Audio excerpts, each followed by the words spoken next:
స్థానిక సంస్థల ఎన్నికల్లో బీఆర్ఎస్ మంచి ఫలితాలు సాధించిందన్నారు ఆ పార్టీ చీఫ్ కేసీఆర్. అధికార పార్టీపై ప్రజా వ్యతిరేకత ఈ ఎన్నికల ఫలితాల్లో కనిపించిందన్నారు. పార్టీని గెలిపించేందుకు కృషి చేసిన ప్రతి ఒక్కరికి ధన్యవాదాలు తెలిపారు. స్థానిక సంస్థల ఎన్నికల్లో గర్వంతో ఎగిరే కాంగ్రెస్ ఎమ్మెల్యేలకు ప్రజలు బుద్ధి చెప్పారని అన్నారు.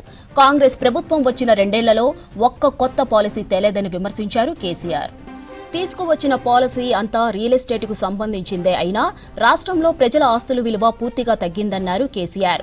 ఒకప్పుడు యూరియా ఇంటికి చేను దగ్గరికి డైరెక్ట్గా వచ్చేదని, ఈ రోజు ఒక్క యూరియా బస్తా కోసం కుటుంబం అంతా లైన్లలో నిలబడే పరిస్థితి ఉందన్నారు.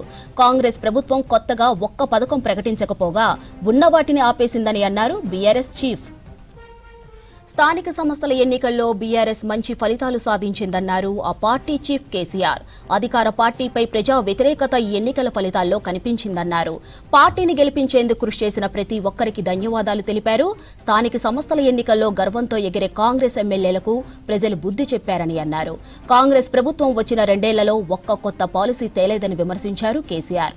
తీసుకువచ్చిన పాలసీ అంతా రియల్ ఎస్టేట్కు సంబంధించిందే అయినా రాష్ట్రంలో ప్రజల ఆస్తుల విలువ పూర్తిగా తగ్గిందన్నారు కేసీఆర్.